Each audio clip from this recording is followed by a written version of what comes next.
안녕하십니까. 행복한 안식일입니다. 날씨 중에서도 이렇게 비 온 후에 개인 하늘처럼 정말 아름답고 우리에게 큰 기쁨을 주는 날씨가 없는 것 같은데, 그런 특별한 아름다운 안식일을 허락하신 하나님께 감사를 드립니다. 또 특별히 이 LA에 있는 수많은 교회 중에 저희 세리토스 교회를 기억하셔서 방문하시고 또 이 안식일을 함께 보내시기로 결심하시고 저희 교회를 방문하신 손님들을 진심으로 환영합니다. 오늘은 두려워 말고 믿기만 하라라고 하는 제목인데요. 우리가 지난 안식일에 문학 용어 중에 하나인 액자소설이라고 하는 말을 제가 말씀을 드렸는데 기억하십니까? 하나의 이야기 속에 또 다른 이야기가 들어있는 소설을 액자소설이라고 한다고 했습니다. 지난 안식일에 우리는 마가복음 5장을 통해서 거기에 등장했던 한 인물, 바로 야이로라고 하는 사람이 딸을 고치기 위해 예수님과 함께 자신의 집으로 가던 도중에 길에서 만났던 한 여인, 12해 동안 혈루증을 앓았던 그 여인을 치료하셨던 기적과 또 그 여인의 믿음에 관해서 저희가 살펴보았습니다. 오늘은 그 후로, 그 여인을 고치신 후에 그 후로 야이로의 딸은 과연 어떻게 되었는가를 살펴보는 액자소설 두 번째 시간을 갖겠습니다. 제목이 뭐라고요? 두려워 말고 믿기만 하라 라고 하는 제목으로 마가복음 5장 21절로 24절 그리고 35절로 43절을 본문으로 이 시간 우리 다 함께 성령님을 초대하도록 하겠습니다. 먼저 21절부터 24절까지 제가 읽겠습니다. 예수께서 배를 타시고 다시 저편으로 건너가심에 큰 무리가 그에게로 모이거늘 이에 바닷가에 계시더니 회당장 중 하나인 야이로라 하는 이가 와서 예수를 보고 발 아래 엎드려 많이 간구하여 가로되 내 어린 딸이 죽게 되었사오니 오셔서 그 위에 손을 얹으사 그로 구원을 얻어 살게 하소서 하거늘 이에 그와 함께 가실새 큰 무리가 따라가며 애워싸 밀더라. 마가복음 5장은 자그마치 이야기가, 기적의 이야기가 3개나 시리즈로 등장하는 그런 구조를 가지고 있습니다. 5장이 시작하자마자 거라사의 광인들을 치료하시는 예수님이 등장을 하고 그 거라사에서 가버나움으로 지금 이동을 하고 계신 그 장면입니다. 거기에서 가버나움으로 오시자마자 예수님을 기다렸던 이 회당장이라고 하는 야이로가 예수님 앞에 발 앞에 엎드려서 많이 간구하였다. 얼마나 절박하게 필사적으로 간절히 간구하였으면 많이 간구하였다라고 성경에 기록했는지 모르겠습니다. 그 간구하기를 내 어린 딸이 죽게 되었으니 오셔서 구원하여 주시옵소서. 그 야이로의 부탁을 들은 예수님께서 그의 집을 향하여 가시는데 큰 무리가, 많은 무리가 애워싸 함께 이동을 하였다라고 성경은 기록을 하고 있습니다. 먼저 그럼 이곳에 등장하는 야이로라고 하는 사람, 그의 직업을 성경에서는 회당장이라고 기록을 하고 있는데 과연 회당장은 뭐 하는 사람인가? 잠시 살펴보도록 하겠습니다.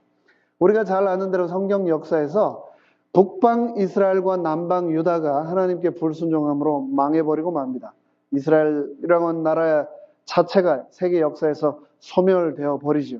그리고 그 이후로 포로의 삶을 살아가는데 포로의 삶을 살아가던 그들에게는 전에 자신들의 나라가 있었을 때 있었던 성전이 더 이상 존재하지 않았습니다. 하나님께 예배를 드리고 싶고 또 신앙 교육을 받고 싶고 함께 예배를 보고 싶은데 성전이 없는 포로의 삶을 살아가게 된 거죠. 그런데 성소가 없는, 성전이 없는 그들에게 성소를 대신해서 하나님께 예배 드릴 장소로서 그들 사는 커뮤니티 안에 회당이라고 하는 것을 그들은 만들게 되었습니다. 회당에서 하나님을 예배하고 그분을 향한 신앙심을 북돋우는 그러한 일을 했는데, 그 일뿐만 아니라 동시에 이 회당이라고 하는 것은 유대인들의 사회생활, 교육 또한 책임지는 그러한 역할을 했습니다. 나라를 빼앗기고 사방으로 흩어진 이스라엘 민족에게 민족 교육을 시켰을 뿐만 아니라 그들의 정치와 문화의 중심지로서의 역할을 감당했던 곳, 그곳이 바로 회당이었습니다. 그런데 포로 생활이 끝난 이후 예수님 당시까지도 이 회당이 여전히 존재했었고, 그 회당에서 유대인들은 여전히 함께 모여 율법을 배우고 하나님께 예배를 드렸던 것으로 보입니다. 회당에는 8명의 지도 장로들이 있었는데, 그 장로들 중에 모든 사람을 대표하는 사람이 바로 회당장이었습니다. 많은 사람들이 예수님을 그리스도 메시아로 받아들였지만, 동시에 또 많은 사람들이 예수를 인정하지 않고 잡아 죽이려고 했습니다. 대표적인 사람들이 바로 바리새인들이었죠. 그런데 이 회당장은, 또 회당을 섬기는 지도자들은 많은 사람들이 바리새인이었습니다. 성소에서 높은 직책을 가진 사람들이었죠. 그런데 그 중에서도 가장 높은 직책에 있었던 이 회당장이었던 야이로가 예수님을 찾아갔다라고 하는 것은 굉장한 용기가 아니면 할 수 없는 그러한 일이라는 것을 우리는 어렵지 않게 짐작할 수 있습니다. 자신의 지위, 사회적인 명성, 그리고 타인의 시선, 자존심과 체면, 이 모든 것들을 내려놓고 얼마나 상황이 절박했는지 딸을 살리기 위해 야이로는 모든 것을 예수님께 내어 던지고 맡겼습니다. 그렇게 자신의 믿음을 표현하고 예수께 모든 것을 맡기고 의탁했던 야이로에게 어떤 결과가 일어났었죠? 34절, 35절이 말하고 있습니다. 예수께서 가라사대 딸아, 내 믿음이 너를 구원하였으니 평안히 가라. 내 병에서 놓여 건강할지어다. 그런데 여기 이 딸이요, 야이로의 딸이 아닙니다. 누구입니까? 12의 혈루증 앓았던 여인이 나의 딸을 고치러 가는 길에 갑자기 불청객으로 등장해가지고 예수님으로부터 치료를 받은 겁니다. 그런데 그 광경을 지켜보는 그 순간, 35절, 아직 예수님이 그 말씀을 하고 계실 때에 회당장의 집에서 사람들이 와서 가로되 당신의 딸이 죽었나이다. 어찌하여 선생을 더 괴롭게 하나이까. 야이로의 딸을 고치러 가시던 그 도상에 갑자기 등장한 불청객, 12해 동안 혈루증을 앓았던 이 여인의 기적적인 치료 소식과 함께 자신의 딸이 죽었다고 하는 비보를 동시에 접하게 됩니다. 여러분, 참 세상 사는 게 만만치 않습니다. 미국만 그런 게 아니고 한국도 그런 모양이에요. 제가 2017년 작년 10월 한국통계청 자료를 봤더니 청년들의 실업률이 9.4%라고 합니다. 대학생들이 학교를 졸업 안 하려고 그래요. 졸업을 해도 직업이 없기 때문에. 체감 실업률은 22.5%가 넘는다고 그러네요. 굉장할 겁니다. 그리고 참 마음 아픈 것 중에 하나가 우리가 사랑하는 그 조국 대한민국에 살고 있는 국민의 절반, 그리고 특별히 청년들의 70%가 이민을 희망한다라고 합니다. 이민 희망국 1위는 미국이 아니라 캐나다라고 하고요. 또 이민 희망국 2위가 미국이 아니고 호주랍니다. 그럼 미국은 도대체 몇 등일까요? 뭐 조사마다 틀린데 제가 본 이 조사에서는 한국 사람들 이민 희망국 3위가 바로 이 미국 땅이라고 합니다. 근데 그렇게 많은 사람들이 희망하는, 원하는 기회의 땅, 미국에 이민 와서 살고 계신 여러분, 미국이 살아보니 정말 아메리칸 드림이 누구에게나 거저 다 이루어지는 그런 녹록한 나라이던가요? 살아보시니까 어떠십니까? 물론 우리는 여전히 지금도 그 꿈을 향해 가고 있습니다. 하지만 그 과정이 결코 쉽지 않다는 것 우리는 잘 알고 있습니다. 정말 열심히 살고 있습니다. 한국 사람들이 원래 열심히 사는 민족이긴 한데 이 미국 땅에 와서 보니까 이곳에 계신 저희 한국 분들은 정말 열심히 사시더라고요. 그런데 그렇게 열심히 사는데도 불구하고 참 쉽지 않다. 그것을 느끼게 되는 것입니다. 우리 모두가. 내가 한국에서 이렇게 살았으면 뭘 해도 했을 텐데. 학교에서 공부하는 학생들도 그래요. 내가 한국에서 이렇게 공부했으면 진짜 공부 잘했을 텐데. 이민자의 삶도 만만치가 않습니다. 저희가 다 잘 알고 있습니다. 오죽하면은요, 이민 여기까지 와가지고 매년 2,200명이 넘는 미주 한인 교포들이 역이민을 한국으로 가고 있습니다. 이민이 쉽지가 않아요. 그런데 이 이민 생활을 오래 하신 한 어르신이 저한테 이런 얘기를 한번 해주셨습니다. 뭐라고 얘기를 하셨냐면, 미국은 정말 대단한 나라야.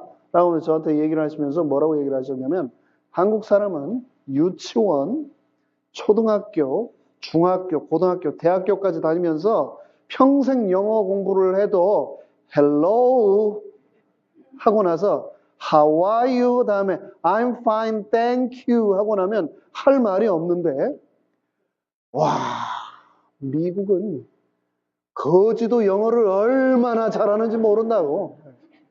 대단한 나라라고 그렇게 하면서 감탄을 하셨던 얘기 제가 기억을 하고 있습니다.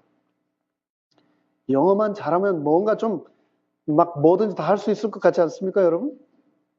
그런데 영어를 그렇게 잘하는 이 미국 사람들도요, 백인들도 하루아침에 짭이 잘리면은 차 페이먼트 못하고 집 모기지 페이먼트 못하고 길바닥에 놨는 노숙자가 되는 게 부치겠습니다. 길거리에 나가보십시오. 얼마나 노숙자들이 많은지. 아파도 병원 치료도 못 받는 불쌍한 처지가 되는 게 바로 이곳 미국입니다. 하물며 우리 같은 입이 있어도 제대로 이 말도 못하고 생긴 것도 다른 평생 이 땅에 살아도 영원한 외국인인 우리는 오죽하겠습니까? 그렇죠? 얼마든지 언제든지 누구든지 우리는 인생 바닥을 칠 수가 있습니다. 나락으로 떨어질 수가 있다고요. 그것이 바로 우리가 살아가는 이 세상입니다. 그런데 35절에서 성경 보면 이렇게 말합니다. 예수께서 아직 이 혈루증 여인에게 치유함을 주신 후에 여전히 지금도 말씀하고 계시는 그 순간에 회당장의 집에서 사람들이 와서 가로되 당신의 딸이 죽었나이다. 어찌하여 선생을 더 괴롭게 하나이까? 딸이 죽어버렸습니다. 끝났다고요. 회당장 집에서 온 사람들이 말을 합니다. 주인님, 다 끝났습니다. 이제 예수님 저희 집에 오셔봐야 소용없습니다. 괜히 번거롭게 하지 마십시오. 여러분이라면 이 상황에서 어떻게 하시겠습니까? The end. 예수님, 끝입니다. 끝. 여러분도 인생에서 해결하지 못한 이런 문제를 가지고 예수님께 그렇게 말씀하고 계시지는 않습니까? 예수님, 전 끝난 것 같습니다. 제가 이게 할 수 있는 전부인 것 같아요. 더 이상 할 수 없습니다. 온 몸에 병이 다 퍼져서 더 이상 저에게는 희망이 없습니다. 예수님, 제가 이제 나이를 먹어서 더 이상 방법이 없습니다. 사랑하는 사람이 떠나버려서 어린 새 아이와 홀로 남겨진 내가 뭘 할 수 있겠습니까? 저는 이 세상에 홀로 남겨진 철저히 버려진 존재입니다. 이게 전부입니다. 라고 혹 인생의 끝자락에서 포기하고 계시지는 않습니까? 그러나 여러분, 한 가지만 기억해 주시기 바랍니다. 그런 비보를 전해 들으셨음에도 불구하고 예수님은 가시던 발걸음을 멈추지 않으셨습니다. 그 길을 가시면서 도리어 예수님은 뭐라고 얘기를 하셨냐면, 아이가 죽은 것이 아니라 잔다 라고 말씀하셨습니다. 온 우주에서 죽음이라고 하는 잠에서 우리를 깨우실 수 있는 유일한 그분께서 포기하지 않으시고 멈추지 않으시고 여전히 내 인생 속으로 걸어오시면서 그분은 뭐라고 말씀하시냐면 이게 끝이 아니다 라고 말씀하고 계신 겁니다. 예수님이 소망입니다. 내 지식과 내 능력이 소망이 아니라 예수님이 소망이십니다. 그 소망이신 예수님이 여전히 발걸음을 멈추지 않고 2000년 전 숨이 끊겨버린 12살짜리 회당장 야이로의 딸을 향하여 여전히 걸어가셨던 것처럼 그 예수님께서 오늘 나의 삶 가운데 여전히 포기하지 않고 걸어오고 계시다는 것을 기억해 주시기 바랍니다. 그러면서 그분이 말씀하십니다. 두려워하지 말고 믿기만 하라. 두려워 말고 믿기만 하라. 야이로는 믿음을 가지고 있었습니다. 예수님은 내 딸을 고치실 것이다. 그런데 그런 믿음에도 불구하고 예기치 않은 사건이 발생했습니다. 그의 믿음에 방해가 있었습니다. 가장 절박한 그 순간 그의 믿음이 방해를 받고 그 방해 때문에 예수님이 가시던 그 발걸음이 멈춰지셨습니다. 여러분이라면 가장 절박한 순간, 너무나 급박한 순간, 너무나 절실한 그 순간 주께서 길을 멈추시는 이런 경험을 해보셨습니까? 해보셨죠. 해보셨겠죠. 내 딸이 생사의 기로에 있는데 예기치 못한 사건과 인물에 의해 그 기도의 응답에 방해를 받아보신 적 있습니까? 딸이 죽었습니다 라고 하는 그 비보를 듣고 절망감 가운데 있는 그에게 혈루증 여인이 나았다라고 하는 그 소식은 결코 기쁜 소식이 아니라 원망에 불과했습니다. 내 딸이 왜 죽어야 합니까? 왜 갑자기 나타난 이 부정한 한 여인에 의해 내 딸이 왜 죽어야 합니까? 왜 하필 접니까, 예수님? 왜 그래야만 하죠? 그런 원망 안 해보셨습니까? 내 아이들이, 내 가족이 왜 예수님 또 우선순위에서 밀리는 거죠? 왜 나의 기도에는 응답하지 않으시는 거죠? 예수님, 제 기도는 듣고 계신 겁니까? 내가 하나님의 뜻대로 살겠다고 회당을 섬기기만 한 것도 아니고 회당장으로 한평생 살아온 거 예수님이 아시지 않습니까? 근데 왜 또 제가 또 이렇게 밀려야 합니까? 왜 예수님 길을 멈추시는 겁니까? 언제 저에게 오시는 겁니까? 저도 교회에서 일이 있으면 항상 24/7 대기하고 있다가 전화를 받고 급한 일이 있으면 바로 뛰어나옵니다. 그래서 저희 아이들 생일 못 챙긴 적이 많아요. 그리고 학교 행사를 못 간 적이 많습니다. 그때마다 아이들이 이해를 못해요. 아빠는 왜 가야 하냐고. 왜 예수님 제 아이들이 우선순위에서 밀려야 되죠?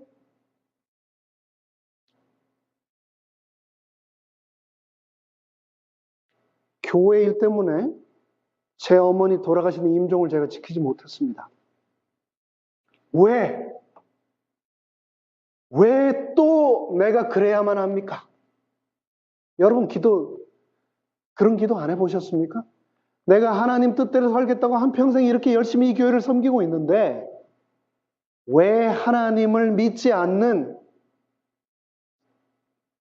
이상한 방해 요소들이 내 기도의 응답 가운데 갑자기 등장해서 예수님의 발걸음을 막으시는 겁니까?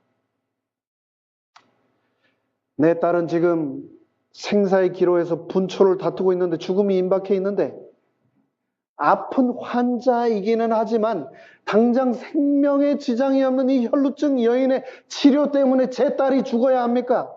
예수님, 생각해 보세요. 지금 누구를 먼저 고치셔야 되겠습니까? 12년 동안 알았잖아요. 지금 당장 안 죽잖아요, 예수님. 제 딸은 지금 죽어가고 있다고요. 세상에 하나밖에 없는 딸, 그 딸을 너무나 사랑해서 모든 것을 다 버리고 무릎 꿇었던 야이로. 근데 그에게 주어진 것은 사랑하는 딸의 죽음이었습니다. 나는 예수님의 우선순위의 맨 마지막에 있는가? 예수님, 제 기도를 듣고 계신 겁니까? 여기서 우리가 잠시 한번 생각을 해보겠습니다. 왜 야이로에게 이런 일이 벌어지게 되었는가? 세상에는 두 부류의 사람이 있습니다. 첫 번째는 시련 때문에 더 깊은 절망과 낙심과 원망에 빠지는 사람이 있고 똑같은 그 시련 때문에 더 믿음이 굳건해지는 사람이 있습니다. 회당장 야이로와 혈루증 여인의 상황을 한번 살펴보겠습니다. 회당장 야이로는 남자였습니다. 혈루증 여인은 부정하다라고 그 시대 사람들이 다 믿었던 여자였습니다. 신분은 어땠습니까? 야이로는 존경받는 회당장이었습니다. 그러나 그 여인은 부정한 병자였습니다. 탐해를 외쳐야 하는 부정한 병자였습니다. 종교적 위치는 어땠습니까? 야이로는 지도자였죠. 혈루증 여인은 고립되고 격리된 수용자였습니다. 사회적으로 야이로는 많은 그를 지지해주고 사랑해주는 사람들에 둘러싸여 있었습니다. 딸이 죽었다고 할 때 이미 그 옆에 딸의 죽음을 슬퍼하는 수많은 사람들이 있었고 돕는 자들이 있었습니다. 하지만 이 혈루증 여인은 철저히 사회에서 고립되고 소외되어 있었습니다. 그리고 신체적으로도 야이로는 건강했었습니다. 혈루증 여인은 병약해 죽어가고 있는 여인이었습니다. 이렇게 비교할 수 없을 만큼 연약했던 한 여인, 그 여인을 눈앞에 두고 예수님께서는 야이로 앞에서 뭐라고 말씀하셨냐면 너의 믿음이 너를 구원하였다 라고 하면서 이 여인을 고쳐주셨습니다. 너의 믿음이 너를 구원하였다라고 하는 이 말씀은 12의 혈루증 앓았던 여인에게 주신 말씀이지만 동시에 야이로에게 너에게 앞으로 다가올 더 큰 시련들을 이를 보고 믿음으로 이겨나가라 라고 하는 예수님의 말씀이기도 했습니다. 이 여인의 믿음을 보고 더욱 굳센 믿음을 가져라 라고 하는 예수님의 말씀이기도 했습니다. 믿음에 있어서 제일 중요한 요소 중에 하나는 변치 않음이라고 저는 생각합니다. 수틀리면 언제든지 교회 직분 그만두는 것, 그건 하나님에 대한 충성이라고 할 수가 없죠. 수틀리면 언제든지 출석하는 교회를 바꾸는 것, 그거 교회의 사랑 아닙니다. 그렇죠? 수틀리면 언제 어떻게 변할지 모르는 것, 그거 믿음이라고 우리가 할 수가 없습니다. 근데 예수님 오셔서 제 딸을 낫게 해 주십시오. 야이로에게 분명히 그런 믿음이 있었습니다. 하지만 예수님은 그의 믿음이 딸이 죽더라도 변치 않기를 원하셨던 겁니다. 여러분, 제가 질문을 하나 드려볼게요. 여러분 생각하시기에 남자가 강한 것 같습니까? 여자가 더 강한 것 같습니까? 그렇군요. 근데 이게 창조 공식에서 이미 밝혀집니다. 재료가 틀려요. 남자는 흙으로 만들었어요. 여자는 뼈로 만들었습니다. 그래서 남자는 절대 여자 감당 못합니다. 그래서 남자분들이시여 여자들의 말을 잘 들으시기를 간절히 바랍니다. 아울러 부탁드립니다. 우리 여자분들은 남자들을 제발 살살 다뤄주시면 감사하겠습니다. 여기 또 등장하는 두 인물, 남자와 여자. 야이로와 12의 혈루증을 앓은 여인, 남자와 여자가 등장합니다. 누가 더 강한가? 모든 배경과 환경과 조건에 있어서 야이로는 예수님이 생각하시기에 더 큰 믿음을 기대할 수 있는 그런 사람이었습니다. 그래서 야이로에게 선택하도록 하셨습니다. 딸이 죽었으니 더 이상 선생을 괴롭게 하지 말라. 그의 종을 통해서 들려진 사단의 음성과 그럼에도 불구하고 두려워하지 말고 믿기만 하라라고 하는 생명이신 예수님의 명령 사이에서 야이로는 선택을 해야 했습니다. 지난주 저녁 제가 설교 준비를 하느라고 도서관에 있는데 전화가 한 통 왔습니다. 저희 교회 청년 한 명이 전화를 했어요. 잠깐 만나고 싶대. 함께 늦은 저녁 시간 나와서 밥을 함께 먹었는데 무슨 고민이 있나 들어봤더니 잘 아는 분 한 분이 그런 얘기를 하더래요. 지금 기말고사 기간입니다. 학교가. 목사님 제가 과연 할 수 있을까요? 포기해야 되나요? 잘 아는 분 한 분이 그랬대요. 야, 너 적성에 안 맞는 것 같다. 그냥 기술 배워라. 그냥 그만하지 그래 공부. 돈 좀 그만 쓰고. 그런 얘기를 했대요. 제가 아는 그 청년은 여태까지 정말 열심히 해왔고 충분한 자질과 역량도 갖추고 있고 해낼 거라고 저는 충분히 생각을 합니다. 근데 그 청년이 지금 기로에 서 있는 겁니다. 사단은 끊임없이 우리를 포기해라. 끝이야. 다 됐어. 라고 얘기를 하는데 예수님은 여전히 두려워 말고 믿기만 하라. 라고 말씀을 하고 있는 겁니다. 저는 지난주에 만났던 그 청년이 선택의 기로에서 포기하지 않고 예수님이 우리에게 주신 이 약속을 굳게 붙들게 되기를 간절히 기도드리고 있습니다. 여러분, 우리가 살고 있는 이 세상, 현실은 냉혹합니다. 야이로의 딸은 이미 죽었습니다. 하지만 기억하십시오. 야이로의 딸은 이미 죽었지만 야이로의 예수님과의 동행은 여전히 계속되었습니다. 야이로는 죽음이라고 하는 현실을 애써 외면하지 않고 죽음을 받아들였습니다. 하지만 그럴지라도 예수와의 동행을 끝까지 포기하지 않았습니다. 영어 단어 하나 공부할까요? 아까 거지 영어 얘기를 했길래 제가 영어 단어 수거를 하나 했는데 shake it off, shake it off. 이게 뭐 툴툴 털어버리다 그런 뜻 맞습니까, 장장로님? 네, 그런 뜻이라고 하는 이 영어 수거입니다. 그런데 여러분 여기 있는 동물이 어떤 동물인지 혹 아시나요? 사진이 클리어하게 잘 나오면 좋겠는데 이게 정확하게 얘기하면 노새입니다. 노새. 네, 노새. 노새는 뭐냐면요. 말 암놈, 암컷 말을 하고 수컷 당나귀하고 이렇게 교배를 시키면은 이런 노새라고 하는 잡종이 태어납니다. 그런데 이 노새가요, 역축, 고된 일을 시키는 가축으로는 최고입니다. 왜냐하면요, 몸이 튼튼해가지고요, 아무거나 잘 먹고, 기후가, 병에도 잘 안 걸리고, 또 힘이 세가지고요, 무거운 거, 먼 길도 아주 잘 견뎌냅니다. 주인이 잘만 돌봐주면요, 어려운 조건을 마다하지 않고 아주 열심히 일을 합니다. 근데 문제가 뭐냐면, 이 노새는 잡종이라 생식 능력이 없습니다. 백날 키워도 새끼를 안 낳아요.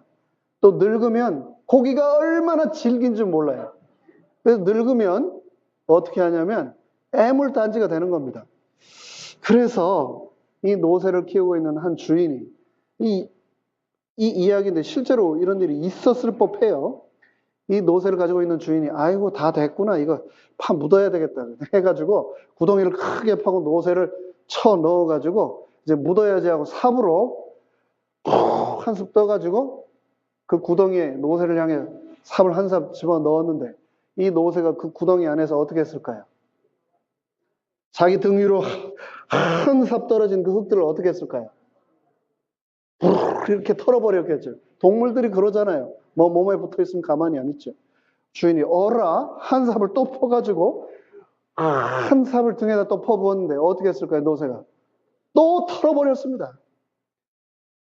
한 삽 한 삽 퍼 부으면 부을수록 털어버린 그 흙들은 노새 발밑에 쌓이고 결국은 흙이 쌓이고 쌓이고 쌓여서 그 구덩이에서 노새가 나왔어요. 여러분 문제에 파 묻히겠습니까? 문제를 딛고 구덩이에서 나오시겠습니까? 시련에 파 묻히시겠습니까? 그 시련을 밟고 털어버리고 그 구덩이에서 나오시겠습니까? 그 선택을 우리가 지금 해야 되는 겁니다.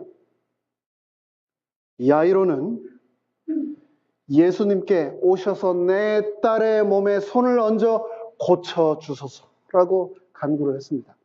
그리고 그의 딸은 죽었지만 예수님과의 동행을 끝까지 포기하지 않았습니다. 그리고 야이로에게 기적이 일어났습니다. 41절과 42절을 읽겠습니다. 아이의 손을 잡고 예수님께서 가라사대 달리다 쿰 하시니 번역하면 곧 소녀야 내가 너에게 말하노니 일어나라 하십니다. 이 달리다 쿰은 헬라어도 아니고 히브리어도 아닙니다. 예수님이 어려서 엄마에게 배운 엄마로부터 배운 모국어 마더텅 아람어입니다. 근데 이 달리다 쿰이라고 하는 말이 쿰은 우리 흑인 영가에 쿰바야 있죠. 쿰처럼 come 이리 와라라고 하는 뜻이고 달리다라고 하는 말은 어린 암양을 얘기합니다. 그러니까 이 달리다 쿰은요. 어린 아이들이 자고 있을 때 아침에 엄마가 침상에 와서 아가야 이제 일어날래? 라고 하는 그 엄마의 음성입니다. 그 엄마의 속성입니다. 예수님께서 그분과의 동행을 끝까지 포기하지 않았던 야이로와 함께 그 딸에게 가셔서 죽어서 싸늘하게 식어버린 그 시신을 향하여 사랑하는 내 딸아 이제는 일어나렴 하고 말씀하신 겁니다. 그러자 42절에 소녀가 곧 일어나서 걸으니 라고 성경은 기록하고 있습니다. 야이로의 간청을 예수님은 들어주셨습니다. 그 열렬한 믿음을 예수께서는 더 큰 믿음이 되도록 시험을 하셨고 야이로는 그의 믿음을 완성하셨습니다. 내가 포기하지 않으면 슬픔은 희망이 될 것입니다. 좌절은 소망이 될 것입니다. 병상은 생명과 부활의 장소가 될 것입니다. 죽음은 영생이 될 것이다 라고 예수님은 약속하셨습니다. 그 예수님께서 오늘 나에게 뭐라고요? 두려워 말고 믿기만 하라 라고 말씀하셨습니다. 예수님의 그 명령에 의지함으로 우리의 믿음 또한 야이로처럼 완성되기를 간절히 바라면서 말씀을 마치겠습니다.